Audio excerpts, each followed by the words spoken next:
Hello friends, কেমন আছো সবাই? আশা করি সবাই অনেক ভালো আছো এবং আজকের দিনটা তোমাদের হয়তো প্রত্যেকেরই খুব খুব খুব ভালো কেটেছে। কিন্তু জানো, আমার একদম ভালো কাটেনি। কেন ভালো কাটেনি তার দুটো রিজন রয়েছে, কারণ দুটো আমি তোমাদের পরে বলছি। 14ই ফেব্রুয়ারি সরস্বতী পূজা প্লাস ভ্যালেন্টাইন্স ডে সকাল। এই দিনটার জন্য প্রত্যেকটা মেয়েই বা প্রত্যেকেই আগে থেকে মনে মনে প্রিপারেশান নিয়ে রাখে যে সরস্বতী পূজার দিন একটু শাড়ি পরে অঞ্জলি দেবো বা একটু কোথাও বেরোবো। কিন্তু আমি না পারলাম শাড়ি পরে অঞ্জলি দিতে, আর না পারলাম কোথাও ঘুরতে যেতে। সকালে উঠেই অনুকে শাড়ি পরিয়ে দিয়েছিলাম অঞ্জলি দেওয়ার জন্য। আমাদের পাশের বাড়ি একটা ভাইয়ের বউয়ের বেবি হয়েছে, তাই আমাদের অশৌচ অঞ্জলি দিতে নেই।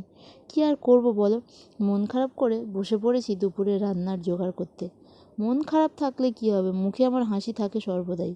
সরস্বতী পূজা আর খিচুড়ি বেগুন ভাজা না হলে কি জমে? তো প্রথম প্রবলেমটা তো তোমাদের আগেই বলেছি, এবার দ্বিতীয়টা বলি। সবজি কাটা কমপ্লিট, আর তারপর থেকেই শুরু হয়েছিল আমার প্রচণ্ড দাঁতে ব্যথা। তো দাঁতে যন্ত্রণা কতটা যে কষ্টের সেটা জানে একমাত্র যাদের এটা কখনো একবার হলেও হয়েছে।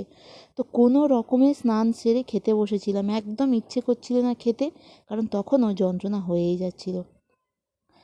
খিচুড়ি, বেগুন ভাজা, চাটনি, আলুর দম এত কিছু হয়েছিল, কিন্তু আমি খেতে পারছিলাম না।